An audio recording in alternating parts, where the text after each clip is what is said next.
Hey guys, welcome back to my channel and to another episode of Comic with Talk.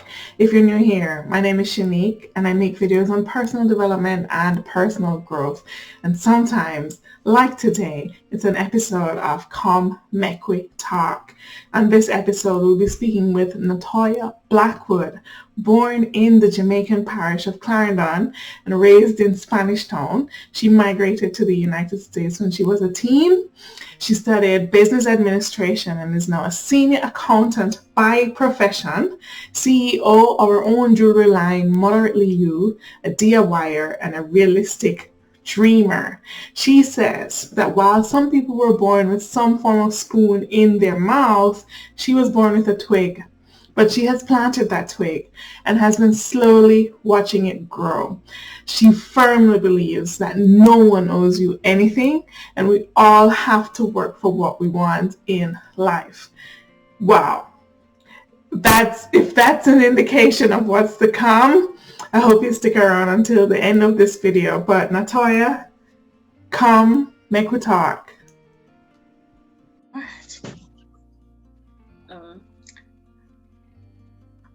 All right, so Notoya, thanks again so much for agreeing to hop on. For every guest, first and foremost, I have to start off with that kind of gratitude shout out because sharing a story is something that's sensitive, right? You know, not everybody might agree with your life choices or how you view the world. So stepping out and agreeing to share is something that's step 10 for me in terms of ultimate growth and development and being comfortable in that. So I have to start off thanking you for hopping on and agreeing to share. So we can get started. Thank you. Notoya, that's such a weird name. I've never heard anybody with that name before. What's the story behind how you were given your name? I wish I had a story to say. I really wish I did, but unfortunately, I don't have a story. Wow. Yeah. So anybody know your family name, Notoya?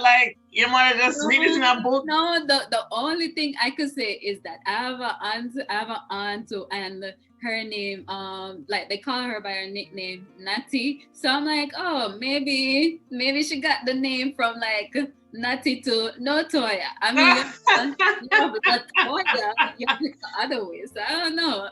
Wow. Okay. Because it's a very unique name. Do you know what the meaning of it was, or is? I tried to look up to see if there was a meaning. It's just a made up name. Wow. Got it. Okay. And so that's a perfect segue into the kind of family structure you grew up into. What was that environment at home like? So you referenced your aunt. So I'm guessing that you had some time to interact with her as a child growing up. But what was your background like growing up? Honestly, my family structure growing up was non-existent. Now I have a family structure. Wow. And when I was growing up, because my mom had me at 15, my dad was 18. Mm-hmm. So young teenage parents in Jamaica, and a lot of times teenage mom, them get kicked out of the house. Yeah. So there's no there's not really a lot of people that's gonna have your back. Mm-hmm. I'll definitely have to say for the most part, somebody did step in for her, which was my great grand aunt. So that's as far as growing up. I knew my mom, I knew my grand aunt. My uncle will come and visit me. My dad sometimes will come and visit me. But to say I had cousin, auntie, uncle, now it's now I'm having that structure. Like I said, I didn't have any of that. Got it. Yeah. And we're going to talk about that a little later on, and the impact that may have had on your inner child, right? Mm-hmm. Because I'm a strong believer that one, in healing as an adult, no matter what your background is, there are going to be aspects of your childhood that leave marks that are unsavory. And so as an adult, if you want to really step into yourself, even worse if you want to like have a family of your own. I think there's a responsibility there in terms of ensuring that you will do the work on that end. Yeah. But like going back to that point with like a teenage mom, what did she do? Like, what are some of the things that she did growing up? What did she do for a living? What were some of the experiences that you remember? And two, how did that impact your relationship with her? Like for the most part, like I would say my mom, she was definitely a hustler, right? Definitely a hustler. Like whatever she could find to sell, she'll like that's her thing. She'll sell it, you know. Like she'll probably go and get like a little skill here or there, but like she was definitely a hustler. Because I remember her selling stuff. I remember even in high school, I think one of the memories of that I have of her is like, you know, when I was in high school, I was like she was selling stuff. I believe it was like, you know, those jewelry, those like beaded like the beads, like yeah. And I remember taking some of those and selling them for her in high school, you know. So definitely grew up with her just being a hustler. Same thing, my grand aunt. And it was so funny. The other day I was talking to my dad where I was like, I remember with my grand aunt, because I grew up in Clarendon. And when you grow up, or when I was born, I would say not necessarily grew up in Clarendon because I grew up more in Spanish Town, but I was born in Clarendon, and I guess for the early part of my life, I was in Clarendon. yeah. And I remember like going out with my grandaunt. My grandaunt used to sell like drops and coconut cake. So I remember like even walking on the road with her, selling them. Or like, you know, we on a bicycle, me and her, we on the bicycle, going from house to house, selling coconut cake and drops. Yeah. So that was really like, you know, my like experience of like being around hustlers. I was more so around women than to say like I didn't really have a lot of male impact growing up. I had a female impact growing up. So yeah, that was kind of how did that like impact your relationship with your mom? Like the preconceived notion, like when you have persons have a child earlier rather than later, is at some point the lines between parent and child get blurred, and it's more like, oh, you're like my big sister, you're my big friend. But would you say that your mom was able to like maintain that line of demarcation? Like, how has your relationship with her evolved even as she's getting to know herself?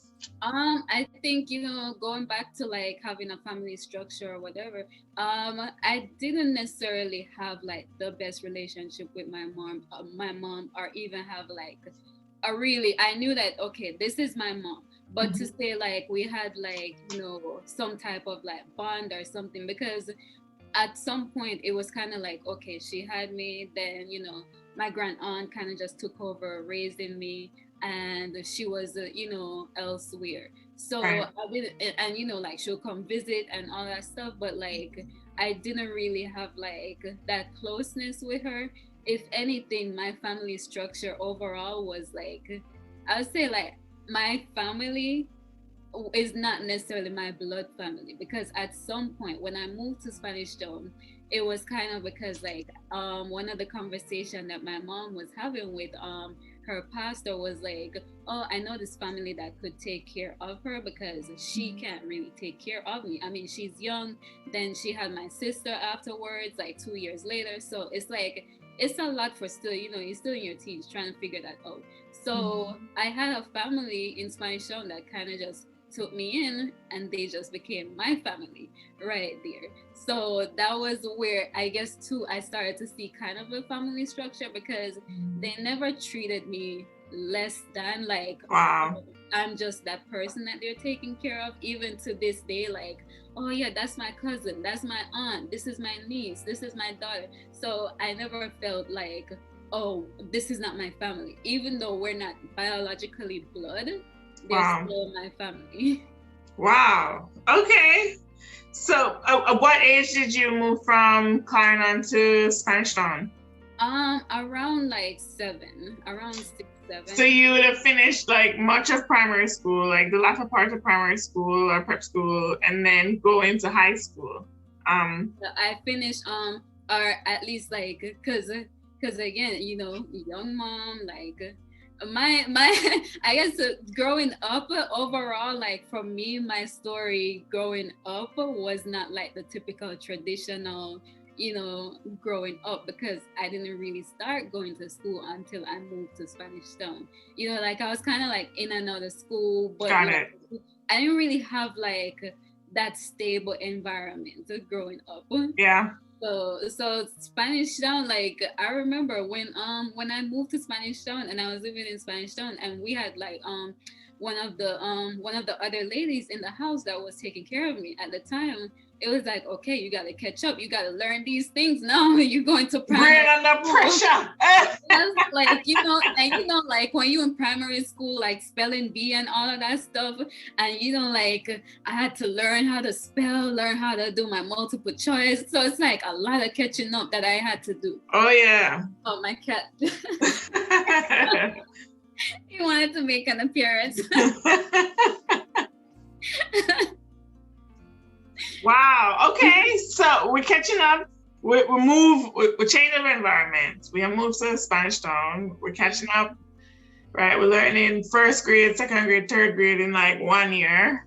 Right. Exactly. And you're doing your thing. How did that transition? Like looking back now, how do you think you handled that in terms of a transition, going to school and then knowing that, okay, you have homework after the homework at home, so you can try to catch up, and your friend circle at school from like primary into high school? I think like growing up and just being in that environment, at first, yeah, you know, like it was hard because like as a kid, you just kind of want to play. But you know, I really have like, you know, that opportunity to just play. You know, I had to catch up, I had to do my work. And being that I was in Spanish Town too, and I think too, because like now, you know, because even sometimes like my sister would probably be like, oh yeah, them spoil you. because like, and it was more so because like there was, so as at a young age I went through so much trauma, where it was like, it was so much stuff that I had to catch up on, because it was not just the fact that, okay, I had to catch up on school. I also had to, like, after school on like Fridays, I think it was like Fridays, I wouldn't even go to school because then I would have to go to therapy to like, because like all of that, you know, trauma, that because Wow. even though, yeah, my mom had me so young, but it came with a lot of trauma, you know. But to have access to therapy at that young age, like, Yeah, that's a big deal. yeah, That's yeah, a very big deal. it was, and the crazy thing was, it was like they took me to the doctor. I remember going to the doctor at that age, and then while I was there, like the doctor had said something like, "Oh, you're such a beautiful girl," and I'm like, "Really? Like, I don't like myself. Like, I don't see nothing like." Wow, that just gave me some shivers. Wow. So it's like they're like, "Whoa, there's like a lot going on with this girl. Like, she don't just need school. She need to like fix like mental too, you know." Wow. So, and again, it was like such a young age. So it's like a lot of things that I was balancing at a young age. I think friends, you know, like when you're young, I feel like you're so easy to make friends when you're young. So it wasn't as bad making friends then. So what was happening with your sister during this time? Like, you talked about the family who kind of took you in. Was that the same for her? They eventually, at some point, she did come along, but my sisters, they stayed with my mom, because then my mom, she went and she had like her own life where she was kind of like, she got married and everything. So it was like they had their life. So it was like, and even like I think to like even the other day, because you know, like when family are like, you know, you have like your blood family want to like come at you for certain things. Now I'm like, you know what? I realized that a part of my trauma was that I felt like I was just that kid where, you know, like that outcast. Or it's like you don't get to live with like your mom and her husband because you're not accepted there. You have to go live somewhere else. And yeah, my dad was there, but he was He there. wasn't there. Like Yeah, the primary care was still somebody else. it was Yeah. with somebody else, so it was just like having to just accept it and just Wow. move on from it, to not to being like, okay, I'm going to dwell in this, because I think from a young age I always wanted more for myself. I saw where I'm seeing that I've always used like examples in my life to know that this is not what I want, and I want more than what I'm seeing. Wow. Like that therapy part, I'm not gonna lie, it blew me away because like I said earlier, like trauma is something I think is inevitable. Like even in your parents' best efforts, some things don't show up until you have kids. Some situations that you'd have been able to navigate outside, the moment you have a child, it's like brain fry up, it's scrambled, right? But Yeah.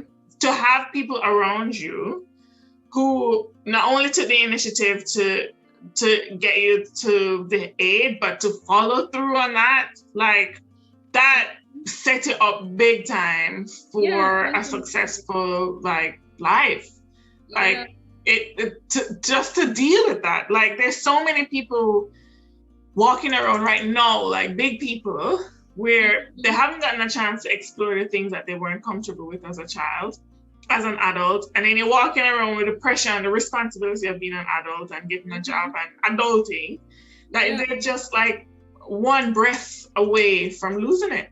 Yeah, it is true, because again, like I I can definitely say for myself that I was definitely fortunate enough. And it's like, when you hear of Spanish Town, it's not really like Spanish Town is not a luxury life. Like, I am living in the ghetto. You know what I mean? And these people that I'm with, they're giving me what they can afford. Wow. But at the same time, it's like, they knew enough and they were educated enough where even though we're in the ghetto, they knew, okay, something is wrong and we're going to seek the help. That way she could excel. Wow. Okay, so we're in school, right? We're working through therapy, making friends easily, we're catching up on the past years, or reach grade 9, and it's time to essentially plan the rest of your life. I don't know who thought that was a good idea, because what you want at 14, you don't want at 30, or some of the elements have evolved, right? That would be the hope. That for sure. So what kind of conversations were you having at 9th grade in terms of like futuristic planning and making sure all your ducks are in a row so that you were set up for success in that way? I think for me, again, going back to like coming from where I was coming from as a kid, it's almost like to this day, like it's like I can't really shake that part of it, where it's always like, okay, one, my mom had me at 15. So there are milestones that I set up for myself where it's like, okay, I have to pass these milestones. So I'm like, okay, one, my mom had me at 15. You have people that are already like rooting for you to fail, to say, oh, okay, you're going to also, that tradition is going to be passed on. That right there. So I'm like, okay, grade 15, around grade 9, you're about to become 50. I have to make sure that, okay, don't get pregnant. Okay, that's one. Making sure that I'm doing good in school. At that point too, I'm thinking like, oh yeah, I want to be a pediatrician, but it was just like that mental where it's like, okay, one, I can't make history repeat itself. That's the first number one milestone, not to make history repeat itself.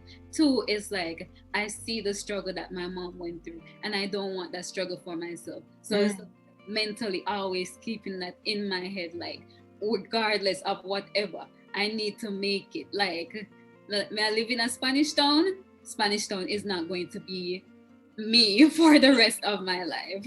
You know what I mean? Like some way, like, you know, things are for one. But also too, you know, again, the family that I was with, they helped to push me in that direction as well too, because I had all the help. You know, for somebody who was living at the ghetto, honestly, I had a lot of like help and resources. Yeah, I had a lot of resources because like I was going going to like those extra classes on Saturdays. Summers I had summer classes. I had people, because it's a matter of like, oh yeah, you know, when you go in the church, it's like, oh, I might know such and such might be a teacher, or you know, their nephew's a teacher or something like that. So you know, I'm gonna get that help for her that she needs. So I had without you even recognizing it, like, it's like you made a commitment to yourself for those milestones, but like your resources shifted to facilitate that, right? Yeah. So you raised the benchmark right away because it was like, okay, I'm open to this. I know what I don't want, like you said. Mm-hmm. And then it's just like, okay, the right blocks are moving in the right places. And boy, you know, Sister P, she's a teacher. She can, you know, fit me in our Saturday class or whatever it is. Right, exactly. And even if I didn't want to push myself, like the people that were there helping to raise me, they were gonna push me, you know, and they definitely push me. And I think a part of it too is they see what could have been maybe for my life, where they're just like, we don't want this for her. We want more for her. Like Wow. like, you know, again, like a lot of times, like I wasn't even allowed to go out and play with like the other kids in the neighborhood. Like the other kids in the neighborhood know my name, but that's as far as it go. Or you know, like them know which school I went to just because, like, you know, the uniform. But yeah, I never got outside to go mix and play with them or nothing like that, because they were like, yeah, we're not trying to get you mixed into anything. Like, we see a path where you can excel, and we're going to do everything to make sure that you are on the path to excel. Wow. Like I don't know those people, and respect for them large, right? Because that emotional intelligence, like to know that, okay, well, even if we don't have the best, we can provide that. And then just that seamless transition into their family. Like, so many people have stories where the same, you know, a similar situation may have been happening for them, but the end result was not the same. Right. So like that name, when people say I had clean, I had good, and exactly. that's what that is. Yeah, definitely. So you talk about like, okay, wanting to be a pediatrician. Did you start to like then plan your subjects around like biochem, physics? What? I want to tell you, like, when I was in high school, when I was going to St. Catherine High, especially like 9th grade, 10th grade, I was taking like all the sciences, science, you name it, I was taking it. But also, I wasn't that great at it.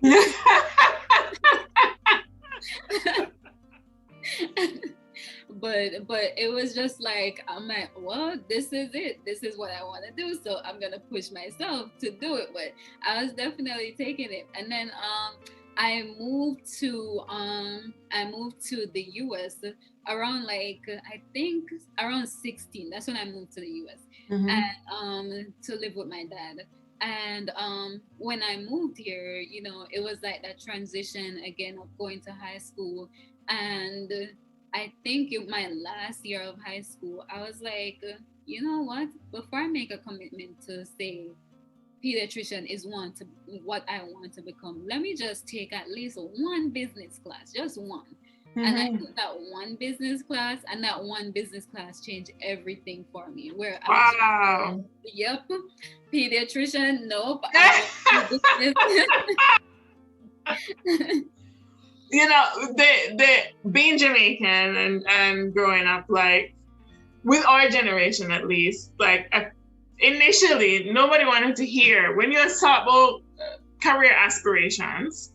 If you're not talking about pilots, doctor, lawyer, you're not talking, right? Yeah. So initially, I was kind of pigeonholed. They love talk. Me always advocate for people. So naturally, I'm the liar. This no, what going to be a liar, daughter? Right. But I did not.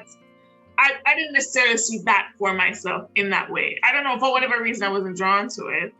But I remember I was in fourth form, 10th grade, and no, that's a lie. 9th grade, when it's time to select subjects. Like I went home, most of my friends, their parents were picking their subjects for them. Right. And I went home and I had my conversation with my mom, and I was like, I don't know what to do. What should I pick? And she's like, I don't know, pick what you like. Right. And I cried because I'm like, you don't care about me. Everybody else picking their subjects for their kids, and you're telling me to pick what I like. She said, but I don't know what you want. You don't know what you want.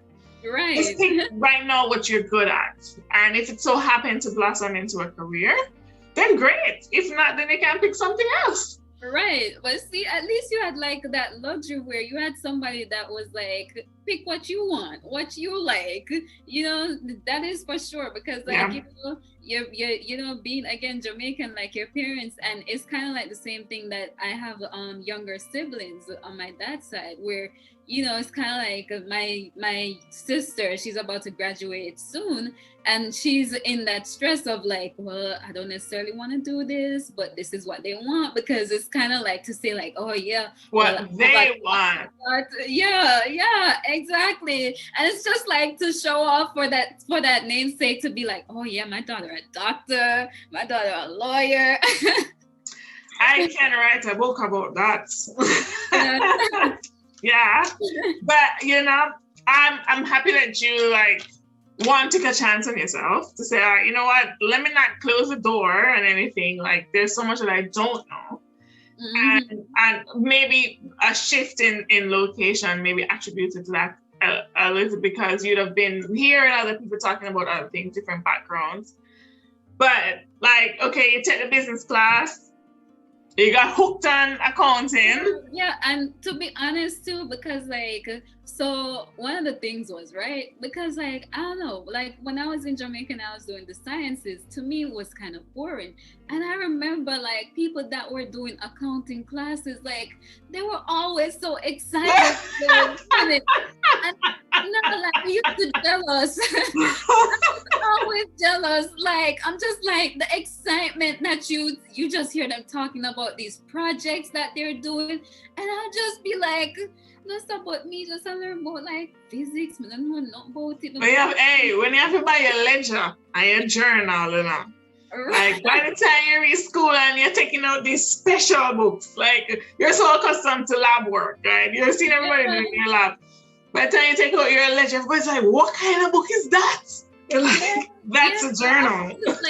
Like from Jamaica, I was just like jealous. Where I really just want to at least try to just what the excitement was about before I made a commitment to the sciences. Wow. So, okay.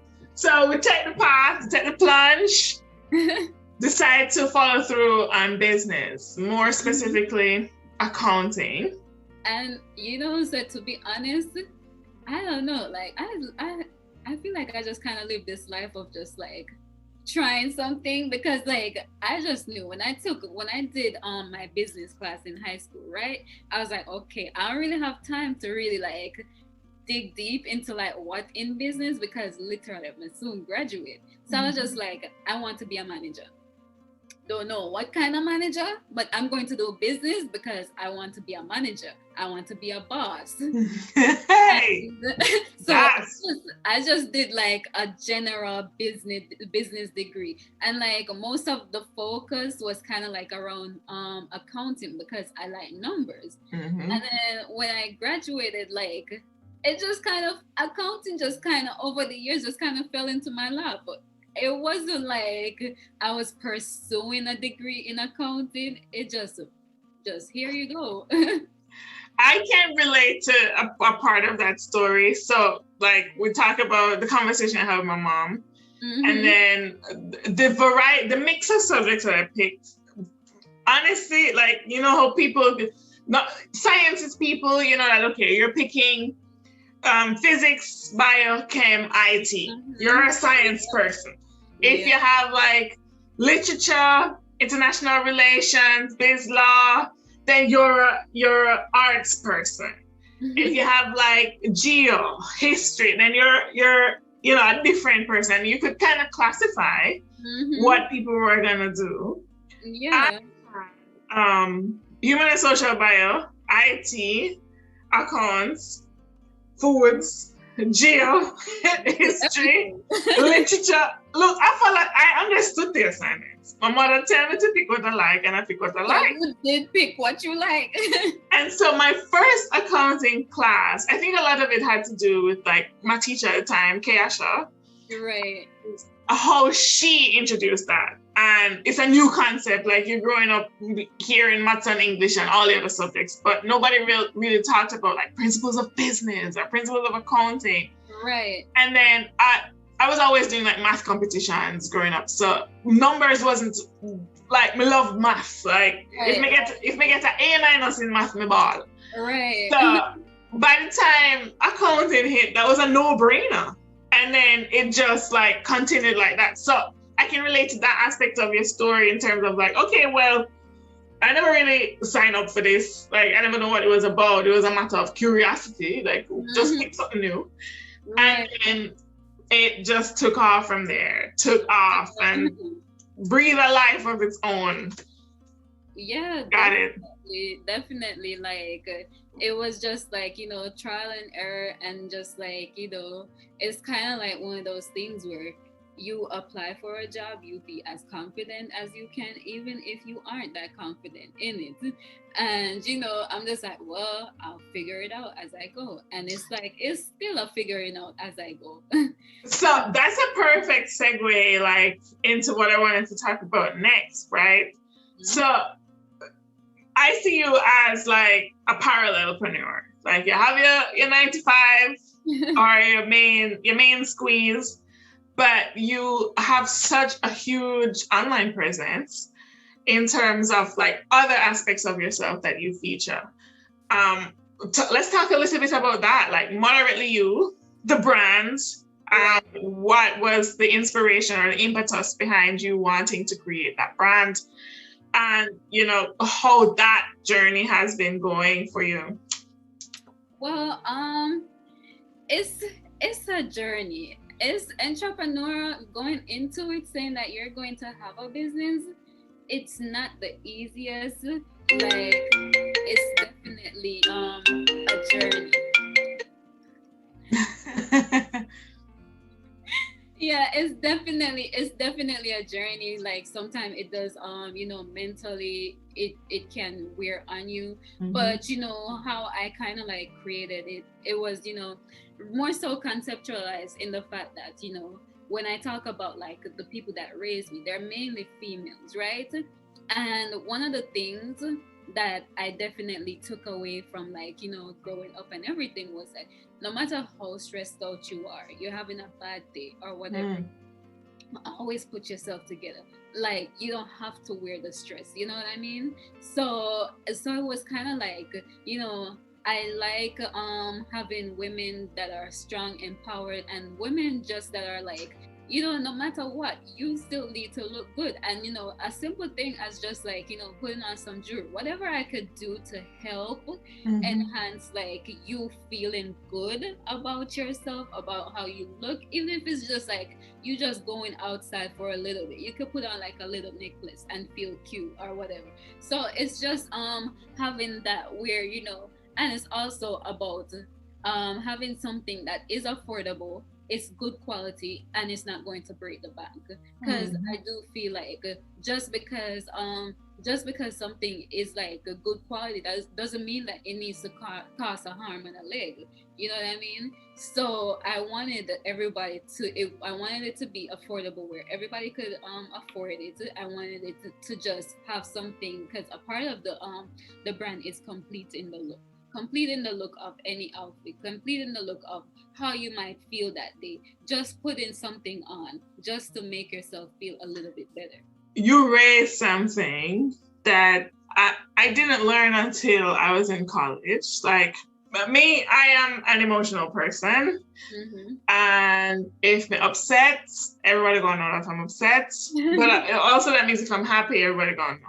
So when I'm stressed, everybody know. And, you know, appearance-wise, pop down was my thing, right? So if I was in college, going to class, and I definitely didn't wake up on the right side of the bed, it would show.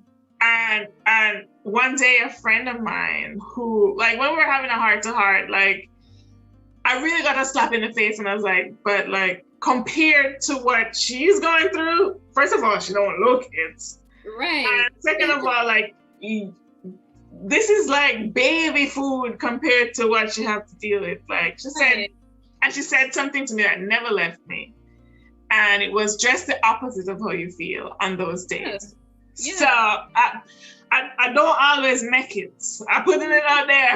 I don't always make it. Fine. But that's fine to not always make it either. But she planted a seed. So, like, that seed was like, okay, well, if a simple thing as, okay, maintaining your eyebrow, okay, that, even if you don't want to wear makeup that day, it makes you look groomed. Maintaining your hair, dropping a little knob, like you said, put on a necklace, like it elevates a simple white t-shirt, it makes you feel more put together, so you show up different. So if you want to show up how you want the world to see you, right, if you want them to take you seriously, as much as we would like for our appearance not to add to that, it does. Like, we feast first with our eyes, right? And it's our responsibility to ensure that, okay, well, when I'm putting myself out there, I'm giving the best version of myself. And I like that your concept behind the whole brand, Moderately You, was like moderate being, okay, well, the expense is moderate. The effort is moderate. It's not something that you have, it's such a small habit, 2 minutes, 30 seconds, that you can incorporate into your lifestyle. That makes such a big difference. Yeah, exactly. Because the key is to feel confident. Even if you have a lot, you feel confident. Even if you don't have a lot, you gotta still feel confident, because at the end of the day, you know that whatever you're going through, this too shall pass. It's not going to be forever. At some point, it's just the process. It's just the journey. You have to trust the process, just the journey, that you'll get through it. But, you know, you can't, like you say, you can't bring yourself pop them. Like, that does you no good, because if you feel stressed out and then you start to look it, it's like you just keep going in the hole. You know what I mean? So it's like you have to take yourself out the hole. I know that hole very well. So let's talk about, like, so you made a decision, you come up with the brand, conceptualize, say, all right, this is what I want people to feel. This is how these are the people who I want to support my thing.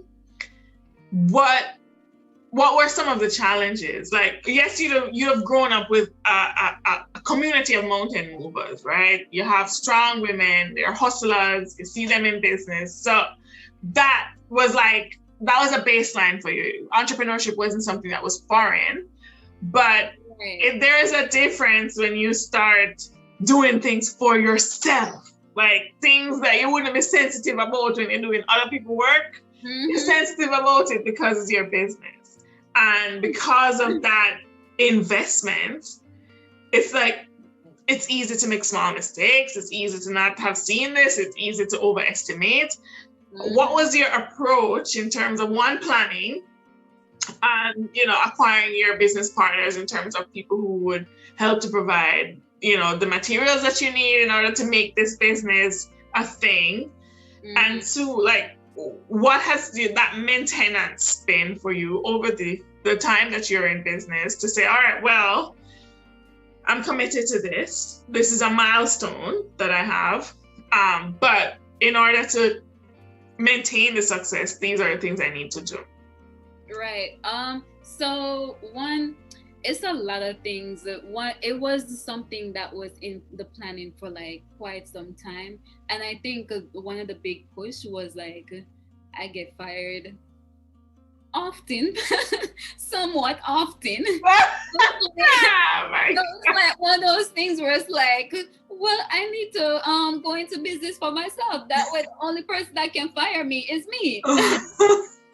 So that was like one of the things where I'm like, okay, I need to do that. And the planning took maybe over 2 years, because it's like you want something that's kind of unique, something that's kind of different from something else that's already out there.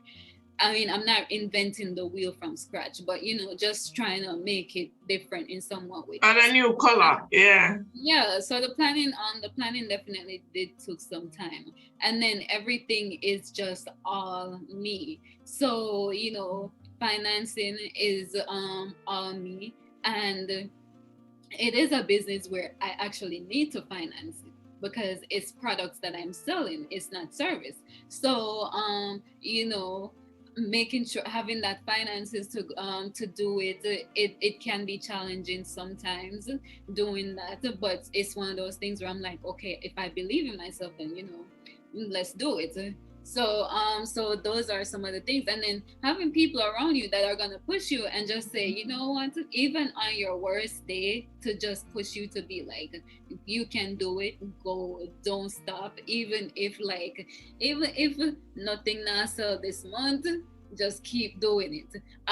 It is something though, I'll definitely have to say, because the past like couple months I had to take some time off from the business. I had to just put it on pause. It's kind of still on pause, and mainly because I had to take care of myself, meaning I had medical issues, and I'm like, okay, I have to take care of me in order for anything in my life to thrive. And that's just with anybody in general.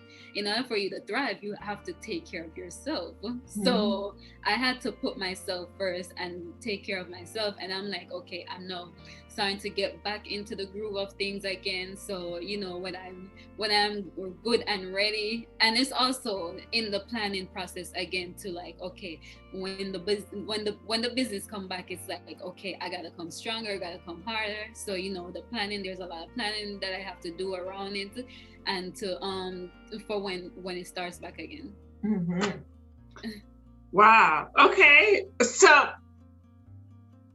they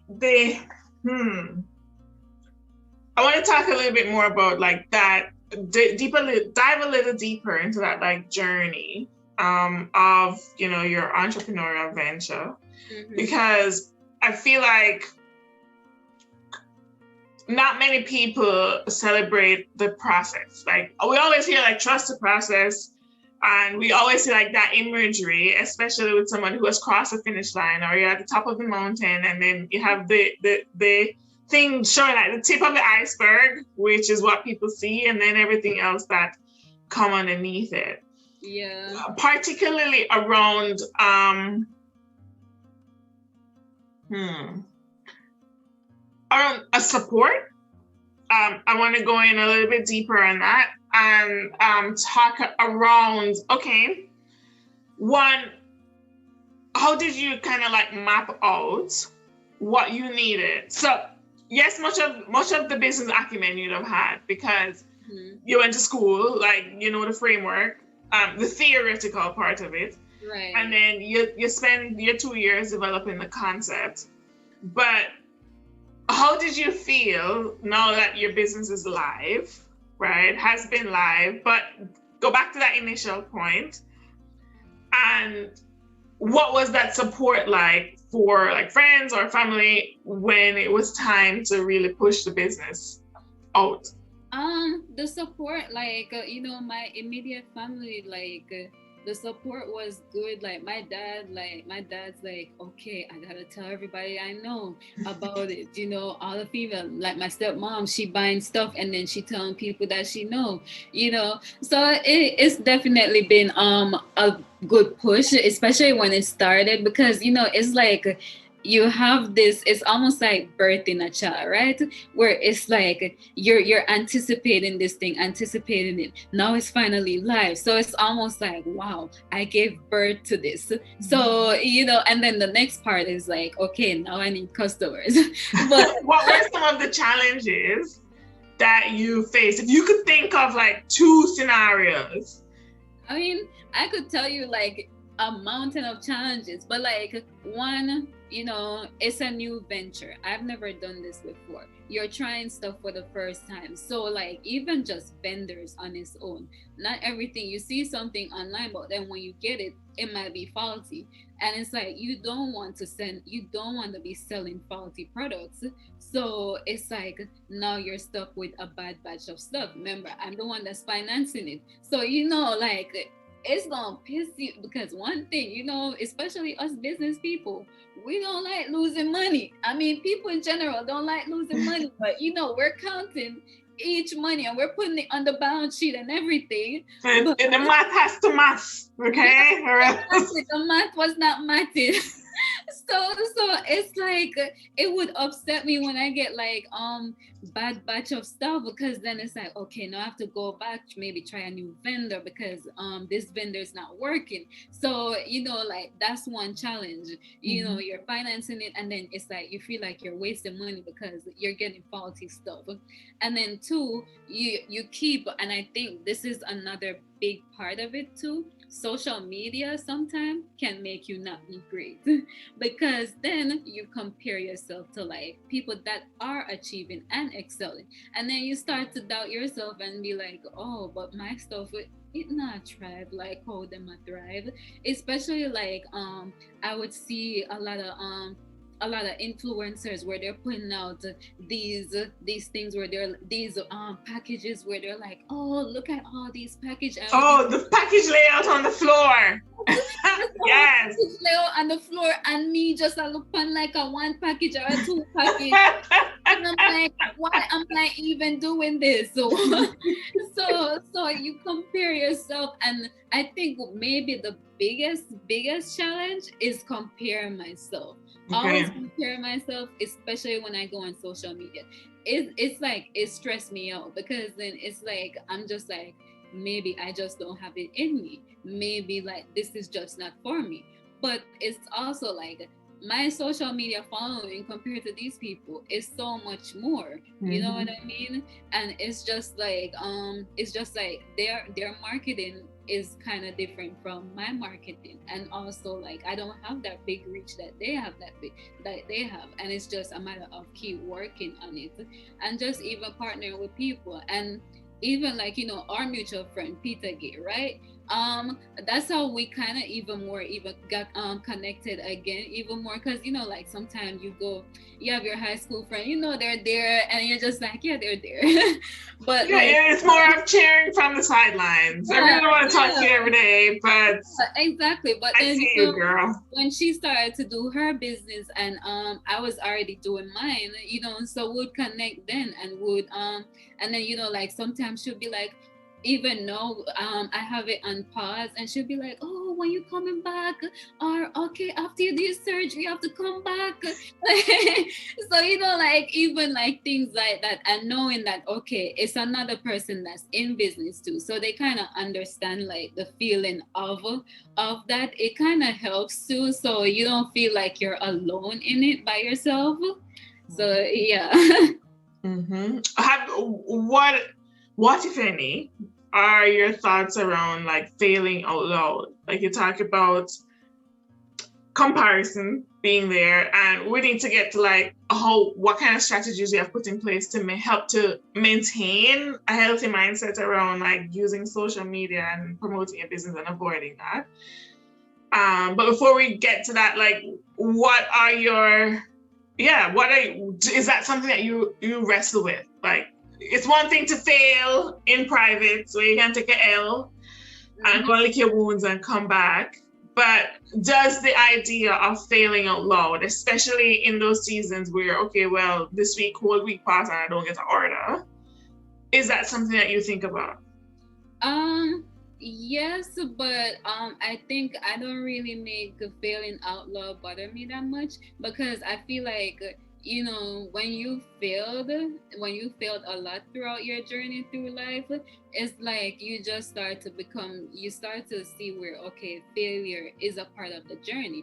And Mm-hmm. my journey into doing business has also allowed me the opportunity to work with other people, right? Because then other people see how, like, I've put together my business, and then, like, I've been a part of another project, where it's like helping to start up a different kind of business.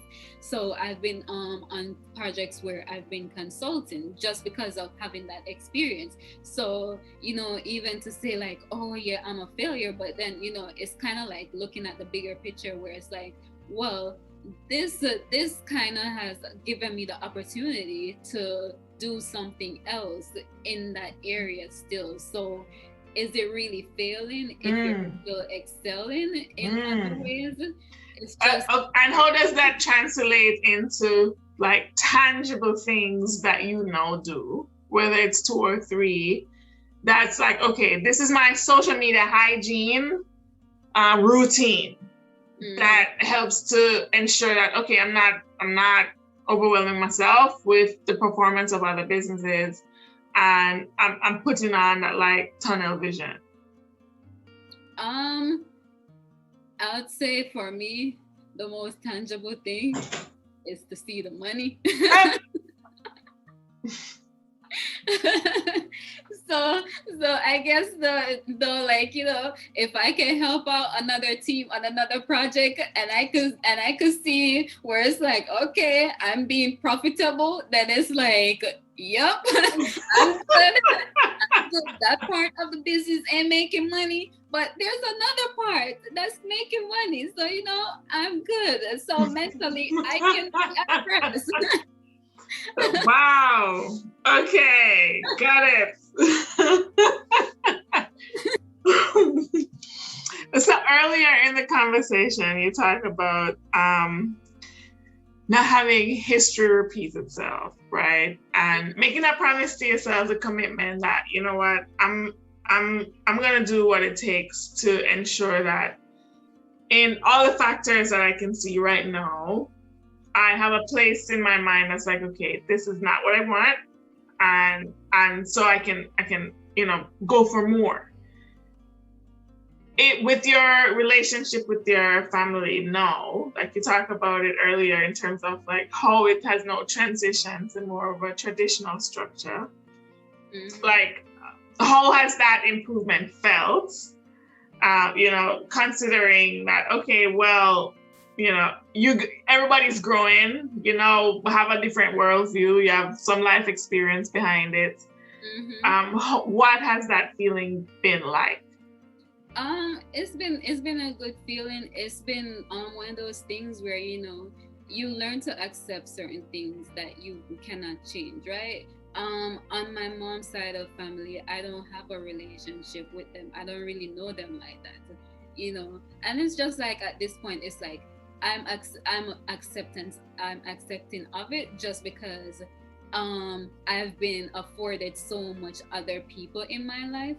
And one of the things that, like, I always learn, have this motto where it's like, just because, and one, never forget where you come from. That's Mm. one. So I always am humble, because I know where I'm coming from. I see the growth.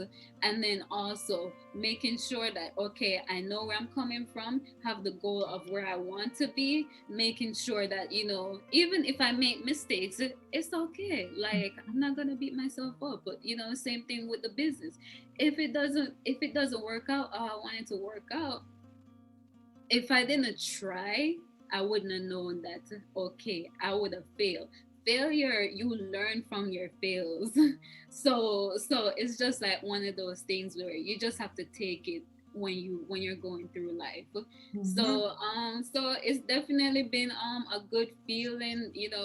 Again, it's like one of those things where when you start to when you I think it's like with age, because I feel like sometimes you don't really get that, where you're just like content. And it's just like having contentment in certain aspects of your life.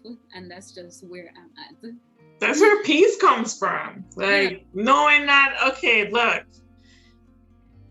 I've done all that I think that I need to do in this space to elevate and let it go.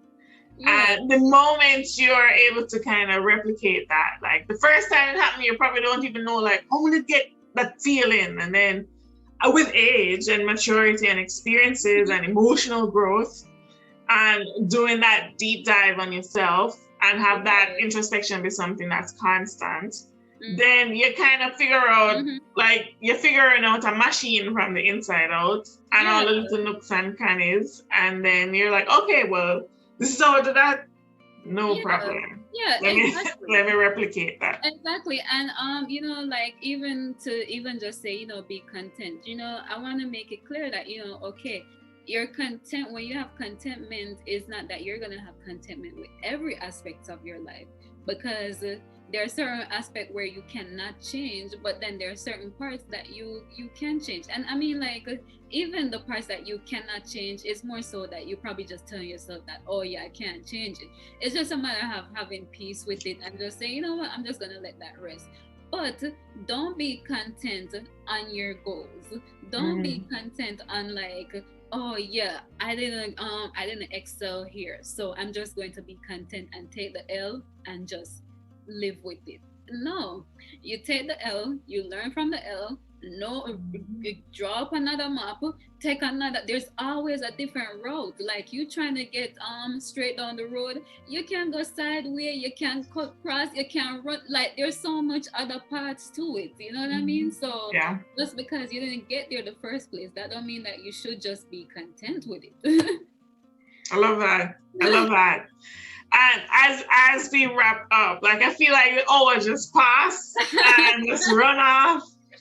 As we wrap up, right, COVID brought to light, you know, and kind of awoke a lot of people up in terms of, like, life goals, like things that they may have wanted to try and see, okay, let me just go this one business class, one course online, try sell this one thing.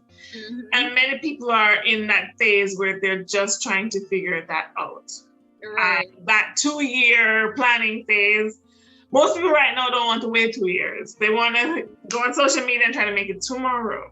But for those who are a little bit more intentional and are wanting that transition to be one that's longer lasting, what would you say are some things that you would share with them to keep in mind in terms of, like, transitioning into business on your own, whether it's through services or products, consultations, whatever, but transitioning into that space? Right. Definitely one thing I'll say is, I'm not gonna lie, COVID has made people become creative. Okay, it has awoken that creativeness in people, so that's a good thing. And it's just like one of those things where I feel like, COVID, no COVID, if you've always wanted to do something, go after it. Don't be afraid. It might not work out the first time you do it, but maybe there's a second time. Even if the third time it don't work, I mean, you can still try, because if it's your life dream to do something, do it. And if you want to try something new, don't be afraid of it. Like, if you don't try, how will you know if you're good at it or you suck at it? Like, it's just really as simple as that. You know what I mean?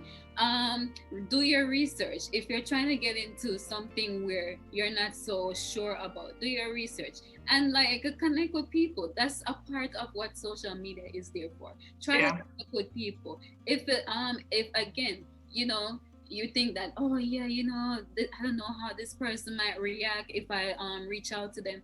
I mean, you won't know until you try. And it's not the end of the world if they don't respond back to you. Somebody else will. That right there. That. Yeah, so it's just, you know, using all the resources, where this thing right here, this phone that we have, is such a powerful thing. It's not just to, like, browse at people's picture and look at it. Like, you could do so much more on it. It's just all about reading, doing the research, doing what it takes to get to that goal. And again, it's like I said earlier, don't be content in that in that no.